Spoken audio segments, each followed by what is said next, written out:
So I'm Vincent Levy. I'm part of the team working on Bokida. We like to call ourselves the Rice Cooker Republic.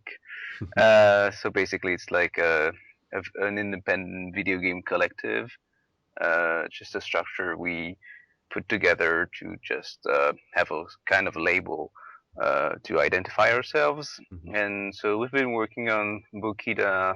Uh, at the beginning, we were working kind of full time on it. Was kind of a university, yeah, university project, and now we're more working on it on the side of what we're doing, since we don't have any. It's like completely independent. There's no funding whatsoever, Mm. so we tend to work it with uh, what we are doing on the side.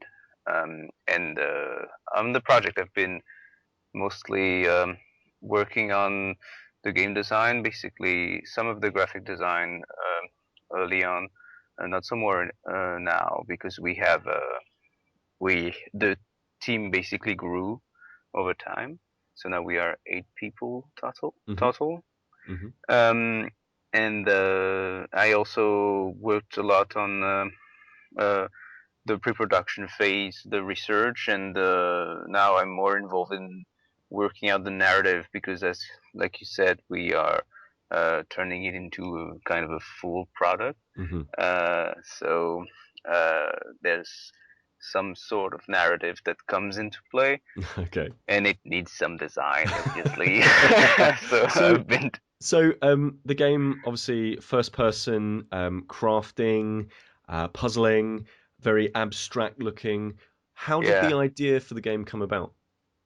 So it all like if I look back at where it all started in the distant past, the first like it all started with the constraint of having to design a game about liberty, Hmm. and somehow this is what came out of it. The thing is, at the time, um, when you're like um, uh, researching what you could be doing, exploring that theme, there's a huge possibility space, obviously, and we tended to get sucked into just discussing and talking about what we were trying to do. But so a lot of thinking and talking, but not a lot of doing. And so at some point we decided, okay, this is not going to be very productive. So we'd rather just think, do something, and talk about what we've done. Mm. And we were starting to do some little prototypes, and eventually we ended up making this weird prototype. We had a huge cube made of smaller cubes, and you could basically slice it, and you would have like some kind of a the slice will tumble down on the floor as if it was a gigantic slice of a loaf of bread. And so you slice the loaf basically, which was just a big rectangle thing, and like a slice would just tumble down and fall to the ground with some kind of wobbly effect, and that was the starting point. It all grew from there. Of course, then we refined, but we kept an approach very toy oriented. So the game grew from a core, which was the manipulation, what you were able to do, so the building, and obviously like the element that we introduced really very early was the mesh cut. Mm. So it was not just about cutting, separating links between cubes. You could also sculpt basically the digital matter, Yeah. and that was really important. Yeah, so this sculpting aspect that you have in there, I think it's really impressive. The first time you load up the tutorial, and the game kind of takes you through sort of the tutorialized stuff and then puts you into the game proper. And the first time you sculpt something and you get something at just an angle, like you slice Yeah, through it. The first time you do that, it's really satisfying. It's like isn't it? it's like popping, that popping packaging, like Yeah, it's got that satisfying kind of, I sliced through that thing. Like it's quite a tactile game. Like, did you make it exactly. deliberately that way? Yeah, we made it so. When we so of course it didn't come immediately. So we were working on the side first about having those structures, meaning that you would sever limbs of or like branches of the structure, and they would fall down independently but stay connected together. But also on the side we were working on the actual mesh cut, and then eventually we merged the two. And in the process of designing this very basic element, the the approach we had, we looked a lot at all that involves cutting, so like the butcher work. And so there was a we had an intention of having a really sensual approach, like you will carve the matter. Mm. So you'd have the even the very raw aspect of the blocks early on. Quite early, we changed it, so it had this matte finish Mm. kind of aspect to it. So it gave it like you were carving through blocks of clay or something, and so it reinforced that feeling of being really sensual. Mm. And we've been keeping that like nurturing this aspect. So, for example, if you listen to the sound design of like, it's really unnatural, Yes. and then there's this like there's this uh, somehow satisfying feeling that comes also from the very sound it makes when it cuts Yeah, through things. absolutely. There was a moment when I was I think one of the coolest things that I did came right at the end, where I was able to slow down time and slice through something and then run around and actually watch the thing be sliced from the side. You know, Yeah, like, that's and really nice. it's a very empowering game. You know, you mentioned that it came out of this idea of liberty and freedom. I found the powers that you're given throughout very transformative. I felt initially like I was a very grounded, you know, kind of regular human being looking through the eyes in first person at a sort of a stark white Hmm. environment around me. And then through this transformative process, I found myself kind of feeling like, oh, well, maybe I'm a bird, maybe I've got wings, you know, I can glide, I can do all of this sort of stuff, and then almost being transformed into kind of godlike, the ability to slow down time and to do, you know, to to fire out something that can carve these huge monuments that are absolutely massive. And yet, you know, they're so huge, and yet with your powers, they're so easily toppled. This freedom of liberty and freedom of expression, is that something that you want to continue on through the core aspect of the design, or is it just simply the starting point and it's kind of evolved past that? It was the starting point. It still is a key element of the experience in the sense that when we so of course that's where we started with, like I explained, the toy only those mechanics in just on the plane basically. Mm. And then we built upon this through iterations and iterations. But at the same time, when we were um, still in the pre-production phase, there's this idea that uh, the point of the game is it's as much about exploration as it is about just getting yourself lost in the playful manipulation. Mm. And our intent was to allow the player to basically generate compositions on the screen, like take just manipulate the toy, manipulate this digital matter, and sculpt it whatever, and see the results of the physics getting into play. And you would have basically the ability to generate those really aesthetically pleasing compositions of those fragments of color on the stark white background, Mm. and the play of shadows and the subtle variations of colors, um, and those palettes that will change over the course of the game actually. Yeah. So it still is a very important element in the sense that at some point, if you lose yourself in the manipulation and just the enjoyment of creating some kind of a composition on the screen, just watching the color fragments like laid out Mm. on the white background, then that's something we want the player to experience eventually, if that's the player's thing, of course. Yeah. So when you give a player so much freedom and the ability to sculpt in the environment, as you say, how do you go about designing the environment to cater to that? Because in my sort of ill-informed brain, big, flat, open, almost like Minecraft, but completely horizontal and completely flat. Like to me, that would be the ultimate. But you've gone a different direction. You've actually created a definitive environment.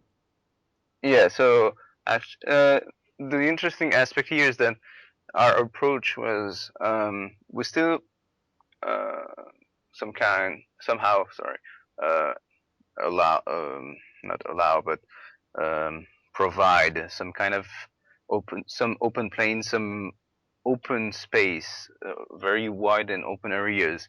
But we have also populated somehow the game with the concept of interactive landscapes, which means, so there's a full spectrum of what this can mean, but what a part of that is creating different kinds of environments, and depending on the properties of that environment, if it's an environment that's very upwards oriented, so imagine like a landscape of very high peaks, Hmm.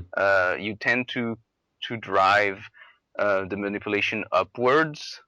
So you tend to have the player, if you make some kind of a giant, you've got this giant kind of staircase thing Yeah. quite early on.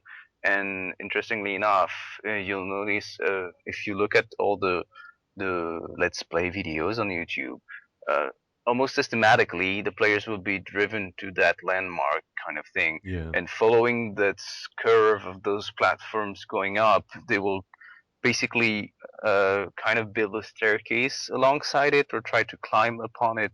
So there's this idea of having, you've also an area underneath some kind of a volcano that's like hex columns, Hmm. lots of hex columns for different heights. And so using the environment like that, you want to create different kinds of context that may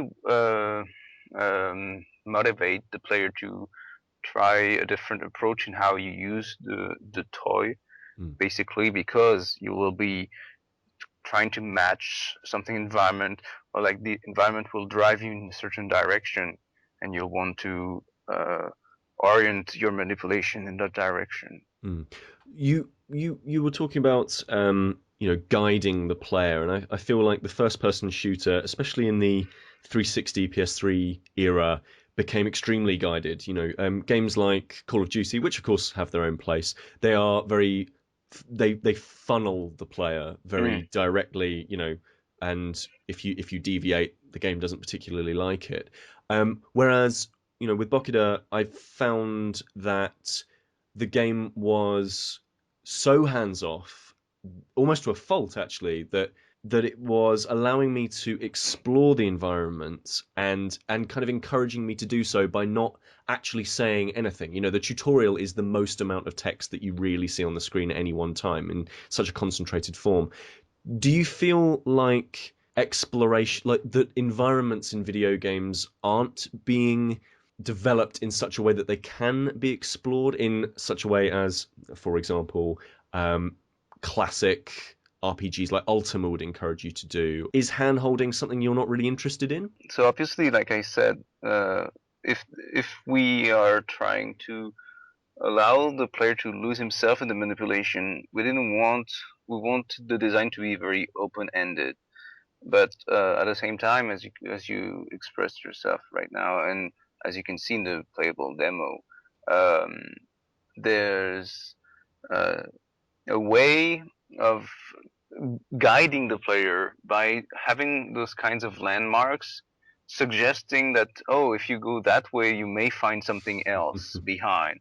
So, for example, you have this broken down bridge kind of thing. Mm. Um, if you go, so if I remember the demo, it's like you go west from the starting point, the west to the west of the plane, almost behind you.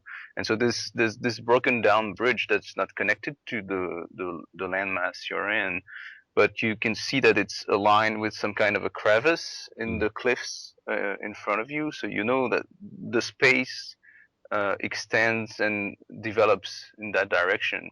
But also look over there, up in the sky, you can see that dark monolith very far on top of this towering structure. And if you look on the other side, you see this kind of a Petra-like um, kind of facade inside, carved into the cliff. Mm. So the idea is more about letting, like, allowing for some guidance and not because if you take it all away, the problem will be that feeling lost in a game, it kinds of takes you out of it. Like Yeah. you don't want to be completely lost. You always want the to have for the player to have like an objective, what he wants, where he wants to go next, or like having an idea of what, oh, I want to see what's going on over there, and not being like, oh, there's so many things, I could go there, I could go there, but I don't know. There's no uh, a hierarchy between it. Mm. So actually, the the version we're working on right now, it also has those interactive landscape things, which also provide a new way to interact. Like you would use a same tool, but in the very specific context of that interactive landscape, it will not behave exactly the same way. So they will be kind of off path from just going to one monolith to the other, and eventually like diverting you away from where you were headed first. But there's this idea of, even if you allow, you don't like there's no order in what you can experience like in the game. You can start all the way to the far east, or if you want, or just follow the logical progression of doing the first two monoliths, which are visible from the starting point first, and then go about. But you could very well start all the way Mm. behind or whatever. But still, you have some kind of elements that guide the player. So there's a feeling of, if at some point you're like, you feel lost, you know you can fall back to that to get yourself on the path again. You're currently working on the full release. How's that coming along? When can people expect to see it? I'm not allowed to say when because we're late, but Okay. it's coming along very well, very good, Yep. great actually. Um, it's just that, like I said, we're not working on it full time. We work on it on the side, Mm. so we may not progress as fast as if we were all full time on it. Mm-hmm. So uh, yeah, there's no like, we don't have a release date or whatever. Mm-hmm. We would like to be done in 2015. So there's it will, like, the wait will end eventually, um, but and we'll be able to show what we've done. But right now we're still um, uh, too, like, it would be too uh, bold of me to kind of yeah, try to no, project a date yeah, or. that's fair enough. So if people listen to this podcast and they really like it, they go play the demo, they really like that. How can people support the development of the game? I.e., is it available to pre-purchase or something like that? And in addition to that question, is it coming to any other platforms other than PC? So concerning the support, or like allowing players to support us right now, we don't, we haven't set up a Patreon. We're not looking for any kind of financing. We basically, the best support we can get is just people following the game on Facebook, for example, to get the latest updates if they're interested in how we're making progress. Also, they can go check out we have the game is on Game Jolt. The only support like that they can give us is like send us an email or send us a little message of support, and it will make us very happy. And in terms of platforms, currently we're of course aiming mainly at the at desktops, but we are we'd like to at least have it available on both PC and Macs. Uh, and concerning other platforms, right now we have no, we haven't uh, approached anybody that would allow us to get to another platform. We haven't looked into it yet, so Okay. it might happen. Right now, it's not in the plans, Mm. but at least PC and Mac is our current plan.